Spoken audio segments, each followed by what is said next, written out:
नमस्कार दोस्तों, आप सबका हमारे YouTube चैनल पर हार्दिक स्वागत है। चैनल पर नए हैं तो चैनल को कीजिए सब्सक्राइब और जुड़िए हमारे साथ में। प्यारे मित्रों, आपका इंतज़ार और देखा जाए तो लगातार बढ़ता जा रहा है। आपकी शिकायतें भी रहती हैं कि सर जी आप कहते तो हैं, होता कुछ नहीं है। बहुत से लोगों की ये भी बातें रहती हैं कि आप कहते तो हैं लेकिन होता नहीं है। तो आप ये अच्छे तरीके से जानते हैं, जब कोई सरकार बहुमत में होती है तो वो ढंग से अपने ढंग से कार्य करती है।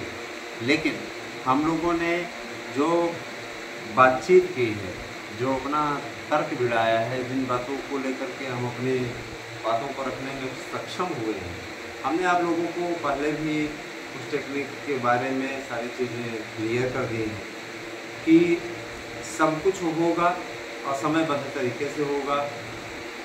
भर्तियों को लटकाने का शासन के अधिकारियों की जो मंशा है वो अब उपचुनावों में हार के पश्चात कम होते जा रही है। इसके लिए घबराने की आवश्यकता नहीं है, सब बेहतरीन होगा। बस थोड़ा सा आप इंतज़ार और कर लीजिए। मैं मानता हूँ कि लोगों ने काफ़ी आप लोगों का नुकसान किया है और कई ऐसे अभ्यर्थी रहे जो कि ओवरएज भी हो गए हैं। उनकी पीड़ा भी हम समझ सकते हैं और उन्हें छूट भी आयु सीमा में दिलाई जा रही। रही बात, देखिए, टीचर के अटेंडेंस का मुद्दा इस समय सुर्खियों में है। हमें नहीं समझ आता कि जब शासन इतना पैसा खर्चा करता है, इतना पैसा देता है, तो आपको समय से पहुंच करके अटेंडेंस देने में क्या प्रॉब्लम है? हम लोग नहीं देते हैं क्या? हम भी समय से ही पहुँचते हैं, हम लोग भी समय से ही अटेंडेंस देते हैं। तो जब हम समय से अटेंडेंस दे रहे हैं, डिजिटल अटेंडेंस दे रहे हैं, तो आप कर्मचारियों को देने में क्या हर्ज है? बोलते हैं आप लोगों के पास में साधन है, पहुंच जाते हैं। तो मैं ये बताना चाहूँगा, साधन आप भी रख लीजिए। आप भी हर महीने 60,000 सैलरी उठा रहे हैं तो आप भी वो कर लीजिए। कई ऐसे प्राइमरी स्कूल हैं जहाँ पर अध्यापक समय से नहीं पहुँचते हैं। मैंने कई की वीडियो भी बनाई है, कई ने हाथ पैर पे जोड़े। यूट्यूबर होने के नाते मेरा ये भी दायित्व बनता है कि किसी प्रकार से इस तरीके का कार्य अगर होता रहे तो उस पर हम तत्काल कार्रवाई करें। और यही स्थिति है इस समय। जो परिस्थितियाँ चल रही, ठीक है, वो बहुत ही विकराल परिस्थितियाँ, बड़ी विकट परिस्थितियाँ हैं। और जाहिर सी बात है कि इस तरीके की चीज़ें अपने आप में भयावह हैं और बहुत ही दुखद है। प्राइमरी विद्यालयों का निरीक्षण करने का डिसीजन हमारी टीम ने लिया है। हमने कहा है कि सबकी जाकर के पोल खोलिए कि कितने टाइम पे पहुंच रहे हैं, किस प्रकार की लापरवाही दिखा रहे हैं। ये लोग निश्चित रूप से जिस तरीके का व्यवहार पकड़े हुए हैं, शासन को इस पर उचित कार्रवाई करनी चाहिए, है ना। इस पर शासन को उचित कार्रवाई करनी चाहिए। इन लोगों ने सिर्फ और सिर्फ अनलीगल पैसा लेने का एक माध्यम बनाया है। और जब इनसे कहा जाता है कि आप समय पर जा करके अटेंडेंस दीजिए, तब ये क्या कहते हैं, कभी अखिलेश यादव की मदद लेते हैं, कभी कांग्रेस की मदद लेते हैं, कभी अन्य अपोजिशन की मदद लेते हैं। और मुझे इस बात का दुर्भाग्य है कि इन बातों पर कभी राजनीति नहीं होनी चाहिए। विपक्ष को भी सीधे तौर पर बोल देना चाहिए कि जो नियम है समय से पहुंचने का, वो उस पर किसी प्रकार का आपको सपोर्ट नहीं किया जाएगा। लेकिन वोट बैंक की राजनीति थू है, ऐसी राजनीति पे इस प्रकार की बातें, इस प्रकार की चीज़ें करने वाले लोग पता नहीं किस तरीके के कार्य में लिप्त रहते हैं। तो ईश्वर ही मालिक है, ईश्वर ही जाने। इतना जरूर जान लीजिए कि ऐसा वोट बैंक नहीं चाहिए, है ना। सरकार को ऐसा वोट बैंक नहीं लेना चाहिए जो ये बच्चों का शोषण कर रहा है। ये बच्चों का शोषण हो रहा है ना। और इनके साथ में जाहिर लोग खड़े हैं, इनका सपोर्ट करते हैं। जो लोग सपोर्ट कर रहे हैं, चाहे भाजपा के ही लोग हों सपोर्ट कर रहे हों, चाहे सपा के, चाहे बसपा के, चाहे कांग्रेस के, किसी भी पार्टी के, निश्चित रूप से ये अत्यंत घृणित है और इसकी जितनी निंदा की जाए उतना कम है। तो मैं यही कहना चाहूँगा कि आप सभी लोग जो भी अगर शिक्षक हैं तो आप कृपया समय से विद्यालय जाएं, क्योंकि विद्यालय, आप एक प्राइवेट विद्यालय में पढ़ाइए, वहाँ का मैनेजर हो, वहाँ का प्रिंसिपल हो, आपकी मिट्टी पलीत कर देता है। अपने हिसाब से, उसके हिसाब से आपको चलना पड़ता है। छुट्टियों के बाद आपको रुकना पड़ता है, छुट्टियों के बाद भी आपको रुकना पड़ता है। अगर रुका दे कि आधे घंटे रुकना है, फलाना काम करना है, ये करना है, वो करना है, कॉपी मेंटेन करनी है, ये करना है, तो आपको रुकना पड़ता है छक मार करके। और पेमेंट आपको कितनी मिलती है? 10,000 के अंदर। तो ये कंडीशन है आपकी जाने की, लेकिन आप फिर भी उसका अनुपालन करते हो, वहाँ पे आप आँख नहीं दिखा पाते हो। क्यों? और सरकार आपको 50,000 के ऊपर वेतन दे रही है ना, प्राइमरी बेस का मैं बता रहा हूँ, 50-55 हज़ार वेतन दे रही है, और आप कोई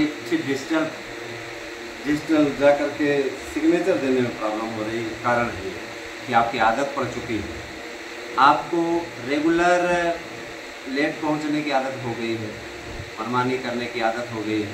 तो इस तरीके से काम नहीं चलेगा। सरकार ने जो डिजिटल अटेंडेंस का प्रोफार्मा बनाया है, नियम बनाया है, निश्चित रूप से उसका अनुपालन तो अब करना ही पड़ेगा। शासन इससे रत्ती भर भी टलने की ओर तैयार नहीं है। और देखिए, शासन की जो बात हुई थी, इससे मैं स्पष्टता में बता देना चाहता हूँ, सरकार इस पर कोई छूट नहीं देने जा रही है। आयु सीमा में छूट मिलने जा रही है। आयु सीमा में छूट आप लोगों को दिला रहे हैं, 3 वर्ष की छूट दिला रहे हैं। जिन लोगों का नुकसान हुआ है उन लोगों को फार्म भरने का अवसर मिलेगा। एक अफवाह जो तैर रही है उसका समाधान भी कर देना मैं सक्षम समझता हूँ। कुछ लोग आप लोगों के बीच में कह रहे होंगे टीजीटी पीजीटी में आयु सीमा इतने साल से लेकर के 40 साल तक हो गई है ना। कुछ लोग कह रहे होंगे 21 से 40 हो गई है। ये कोरी अफवाह है। सरकार इस प्रकार की टीजीटी पीजीटी में कोई आयु सीमा नहीं लागू करने जा रही है। इस प्रकार की बातें सिर्फ और सिर्फ ख्याली पुलाव का एक जरिया है। शासनादेश किसी प्रकार का ऐसा नहीं जारी होने वाला है। आउटसोर्सिंग से भरी जाने वाली भर्तियों के विषय में बता दें, सरकार अब संविदा पे ज़्यादा भर्तियाँ निकालेंगी, जिससे युवाओं को ज़्यादा से ज़्यादा रोजगार मुहैया करा सके। अच्छा, एक चीज़ ये बताइए, भर्ती हर साल ना निकले, इससे अच्छा है कि आउटसोर्सिंग पे निकले, बाद में उनको परमानेंट कर दिया जाए, तो ये अच्छा रहेगा कि नहीं? अगर 25-25 हज़ार पे पेमेंट पे लोगों को नौकरी मिलने लगे और हर साल वैकेंसी निकले, कम से कम बेरोजगारी तो दूर हो। और भर्ती नहीं निकलती 7-7 साल तक, 5-5 साल, 5-5, 6-6, 7-7 साल तक, तो आप ही बताइए उससे किसका नुकसान हो रहा है? इससे अच्छा है कि भर्ती हर साल निकले, भले ही है ना 25,000 26,000 की पेमेंट पे ही निकले, कम से कम नहीं है तो टीजीटी को 25,000 देंगे, पीजीटी को 30,000 देंगे, नौकरी तो मिलेगी यार। तो हम लोगों ने भी इस चीज़ स्पष्टता कह दी है कि इन चक्करों में ना पड़िए सर। जिस तरीके के आपका आउटसोर्सिंग से भर्ती करनी है आप कीजिए, सरकारी नौकरी भी निकालिए।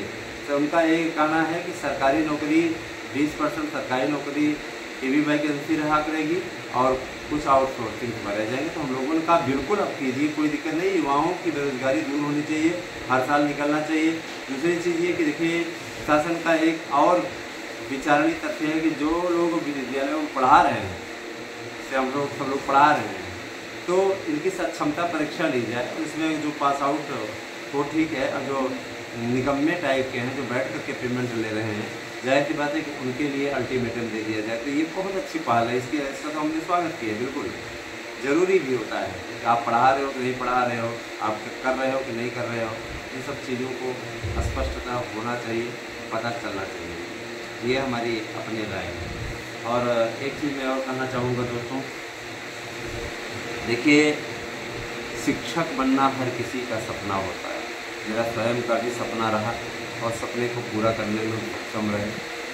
आज वहाँ तक पहुँचे तो बहुत ही ज़्यादा परिश्रम पड़ा है, मेहनत पड़ी है। यूँ कह लीजिए कि किस्मत ने साथ दिया और सफल हुए। लेकिन दोस्तों, इस सफलता के लिए हमने बहुत पापड़ झेले हैं। कुछ लोग कहेंगे कि मैंने पैसा खर्चा किया होगा, तो पैसा तो हर माँ बाप खर्चा कर रहे हैं अपने घर स्टूडेंट के टीचर के बच्चे के लिए। हमने भी किया, लेकिन उन्हें कोई घूस नहीं दिया, क्योंकि घूस दे करके नौकरी हासिल करना होता तो हम न जाने कब के हो गए हो। इतने सालों से तो हम धक्का नहीं था। मैं यही कहना चाहूँगा कि घूस के चक्कर में न पड़े। कुछ लोग आपको घूस देने के लिए भी कह रहे होंगे, घूस के चक्कर में न पड़े। दलाल आपका सारा पैसा खा जाएंगे, उसका कोई औचित्य बचेगा नहीं। ठीक है, आप लोग अपने स्टडी ध्यान दीजिए, हमारे नोट्स लेकर के तैयारी कीजिए। मैं आपको अपना नंबर बता दे रहा हूँ, ये 8115998001, ये मेरा व्हाट्सएप नंबर है। इस पर आपको अपना एड्रेस पिन कोड से भेजना है और अपना नोट्स बुक करना है। बुक कीजिए। आप लोगों के लिए 1 अगस्त से क्लास अवेलेबल होगी। हम लोग चैनल सब्सक्राइब करेंगे, उसका स्क्रीनशॉट हमारे 8115990801 यही नंबर है बुकिंग का भी, और यही नंबर है आपके बातचीत का माध्यम भी।